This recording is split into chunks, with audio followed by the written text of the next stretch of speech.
24 گھنٹے کی زندگی میں بھائیو جھوٹ خاص طور پر زندگی سے ہم نکال دیں، جھوٹ نہ بولیں اور ایک کسی کو دھوکہ نہ دیں۔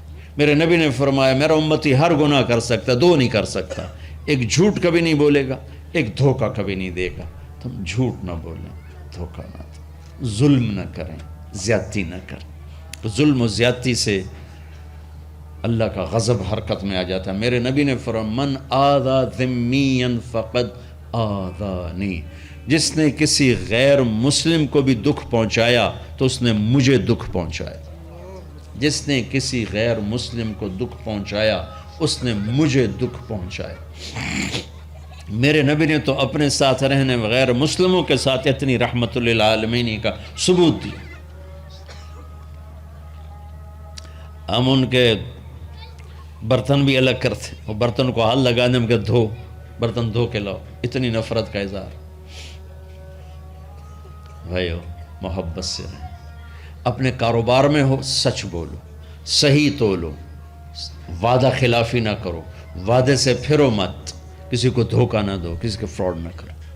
بازار کا دین سچائی ہے، صحیح تولنا ہے اور دھوکہ نہ دینا ہے۔ گھر کا دین ماں باپ زندہ ہیں، ان کے پیر دھو لو، ان کی دعائیں لے لو۔ گھر والے ہو اپنی بیوی سے حسن سلوک کرو، گالی دینا، تانے دینا، طنز بولیاں، اپنے گھروں کو آگ نہ لگاؤ۔ ہمارا جوائنٹ فیملی سسٹم ہے، ماں باپ کو اپنا مقام دو، بیوی کو اپنا مقام دو۔ ہمارا سسرالی معاشرہ ظالم ہے، درد سے کہہ رہا ہوں، ظالم ہے ہمارا سسرالی معاشرہ، ظالم ہے، چاہے دیندار کہلاتے ہوں، چاہے دنیا دار کہلاتے ہوں، چاہے پڑھے لکھے کہلاتے ہوں، چاہے ان پڑھ کہلاتے ہوں، ظلم ہے۔ میں کہاں سے اس کی تعویل کروں؟ اگر ماں باپ کی طرف سے زیادتی ہے اپنی بیوی کو بچاؤ، اور کہیں بیویاں ایسی زوردار ہیں کہ وہ گھر کو آگ لگانے پر آئی ہوتی ہیں، اگر بیوی زیادتی کرے تو ماں باپ کو بچاؤ۔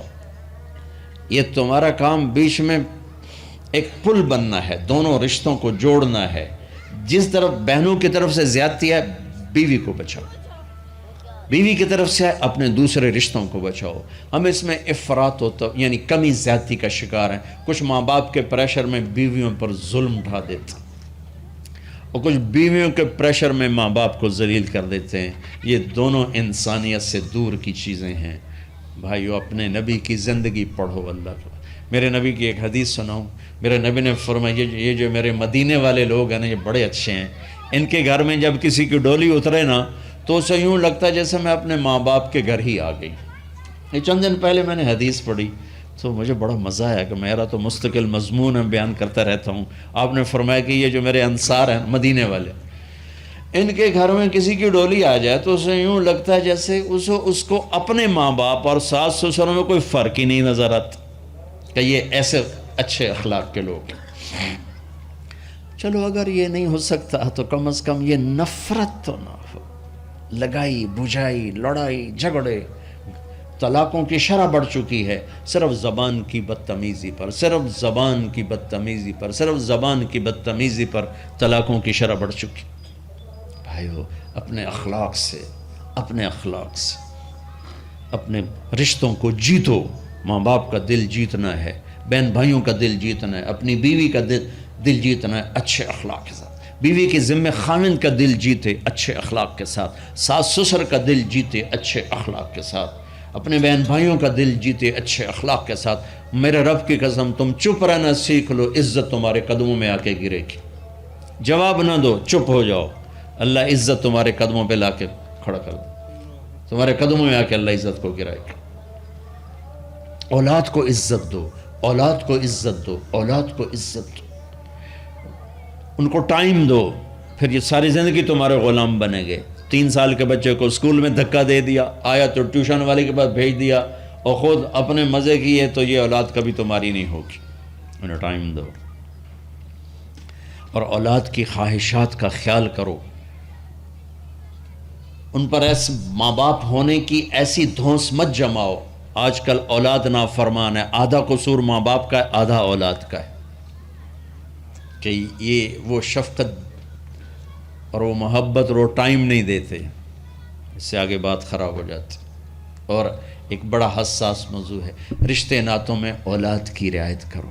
اپنی اولاد کی پسند ناپسند کا خیال کرو، ان پر مسلط مت کرو۔ اولاد سے کہتا ہوں کورٹ کی شادیاں نہ کرو، عشق معشوقی کی شادیاں نہ کرو، یہ 99.9% ناکام ہو جاتی ہیں۔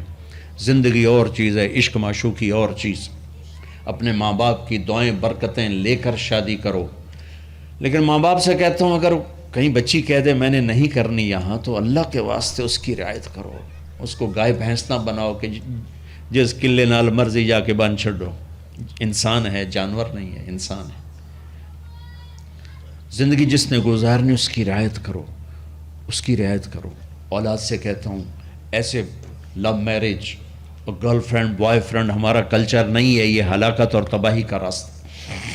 میں قربان جاؤں میرے نبی کہ صاحبزادی جنت کی عورتوں کی سردار کا رشتہ آسمان پہ طے ہو چکا ہے کہ علی کے ساتھ کیا جائے گا۔ خبر آ چکی، جبریل آ چکے ہیں کہ یا رسول اللہ فاطمہ علی کے لیے ہے، اور حضرت علی رشتے کا پیغام لے کر آئے ہیں، اور آپ فرما رہے ہیں انشاءاللہ۔ ہاں نہیں کی کہا انشاءاللہ، ہاں تو ہو چکی ہے، انشاءاللہ ہاں کیوں نہیں کی، ہاں ہو چکی۔ آپ کو سبق سکھانے کے، ہمیں شریعت سکھانے کے۔ گھر تشریف لے گئے، فاطمہ بیٹی علی کا رشتہ آیا ہے، ہاں کر دوں۔ اللہ اکبر۔ جب جبریل آ کے بتا چکے ہیں کہ یہ رشتہ ہو چکا ہے آسمانوں پر، اللہ نے کہہ دیا ہے کہ فاطمہ علی کا کے ہاتھ میں دی جائے گی، پھر یہ کیوں پوچھ رہے ہیں بیٹی علی کا رشتہ آیا ہے، ہاں کر دوں؟ ہمیں سکھانے کی کہ کتنی بچیاں سسک کے زندگی گزار دیتی ہیں، ماں پیو زبردستی کر دیتے، کتنے بچے سسک کے زندگی گزار دیتے ہیں کہ ماں باپ زبردستی کر دیتے۔ بھائیو اللہ کے واسطے شریعت پڑھو، دین پڑھو، نبی کی زندگی پڑھو۔ حضرت فاطمہ رضی اللہ تعالیٰ عنہ کا انکار کرنا تھا، کیا خیر آج کل کی شریف بچی بیچاری چپ کر کے کہتی ٹھیک ہے جی میں ماں پیو دی مرضی۔ تو فاطمہ جیسی ہستی کوئی تصور کر سکتا ہے؟ کہیں گی نہیں، وہاں سے اقرار ہی تھا، لیکن ہمیں پیغام دینا تھا، سکھانا تھا کہ یا رسول اللہ جیسے آپ کی مرضی۔ علی جاؤ لوگوں کو بلاؤ، پھر لوگوں کو بلایا، پھر آپ نے نکاح پڑھایا، پھر رخصتی ہوئی، بلا کر آپ نے فاطمہ کا ہاتھ پکڑا اور یوں علی کے ہاتھ میں دے کر کہا علی تمہیں نبی کی بیٹی مبارک۔ سبحان اللہ۔ اور پھر فرمایا فاطمہ مجھے جو سب سے زیادہ محبوب تھا میں نے تیرا ہاتھ اس کے ہاتھ میں دے دیا۔ بھائیو اللہ کے واسطے اپنی قومی زندگی سے نکلو، رواجی زندگی سے نکلو، پنجاب کی زندگی، پٹھانوں کی زندگی، بلوچوں کی زندگی، سندھیوں کی زندگی، یہ بت ہیں، ان کو توڑ کے نبوت والی زندگی، نبوت والی زندگی، نبوت والی زندگی وہ اختیار کریں گے، ہماری عورتوں بھی سکھی، ہمارے مرد بھی سکھی، ہماری اولاد بھی سکھی۔ تو سارے بھائی نیت کرتے ہیں نا اس کی انشاءاللہ، اللہ تعالیٰ ان کی بخشش فرمائے۔ تو آپ بھائیو ایک تو یہاں مرکز ہے اسماعیل، وہاں جایا کرو جمعرات کو، آپ کو فائدہ ہوگا۔ آپ کے پاس مسجد میں جماعت آ جائے ان کے ساتھ بیٹھا کرو، اس سے آپ کو انشاءاللہ فائدہ ہوگا۔ مہینے میں 3 دن جایا کرو، اس سے آپ کو انشاءاللہ راستہ ملے گا۔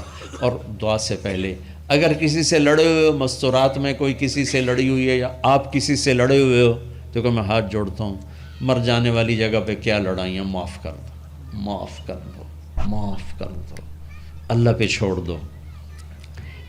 اپنے نبی کے ایک حدیث سنا کے دعا کرتے ہیں، آپ نے فرمایا مدینے والوں سے، مدینے والوں میرے بعد تمہیں تمہارا حق نہیں ملے گا، کیا کرو گے؟ کہا جی ہم تلوار اٹھائیں گے، حق لیں گے۔ آپ نے فرمایا اگر میں اس سے اچھی چیز بتاؤں کرو گے؟ کہا جی کیا؟ کہا حق کے لیے لڑائی نہ لڑنا، چھوڑ دینا، اور حوض کوثر پہ آ جانا، سارے پورے کروا دوں۔ اب یہ وعدہ مدینے والوں کے ساتھ نہیں ہے، یہ وعدہ ہر اس امتی کے ساتھ ہے جو جھگڑے سے بچنے کے لیے حق چھوڑ دے۔ اپنا حق لو، کوشش کرو، لیکن اگر لڑائی کی شکل ہے واپس ہو جاؤ کہ یا رسول اللہ آپ کے حوالے۔ آپ نے مدینے والوں میں ہمیں بھی شامل کیا ہے، جس کا حق مارا جائے اور لڑے نہیں، چھوڑ دے، صبر کر جائے، میرے انتظار کر آنکھیں بند ہونے کا کہ میرا نبی تیرا وکیل ہوگا اور اللہ جج ہوگا، ان ویکھیا فیصلہ کہندہ ہوندا ہے۔ پھر تم اپنے حبیب کو اپنا وکیل بنا لو۔ اب معاف کر دو، عورتیں بھی معاف کر دیں، آپ بھی معاف کر دیں، گلے لگو، امت بنو، محبت سے رہو، کیا 4 دن کی زندگی میں نفرتوں کی آگ بھڑکانا، محبت کے پھول بکھیر کے چلے جاؤ، کیا ظلمتیں پھیلانا، اپنے حصے کی شمع جلا کے چلے جاؤ۔ Thanks for watching. Please subscribe, like, share Mufti Sufyan.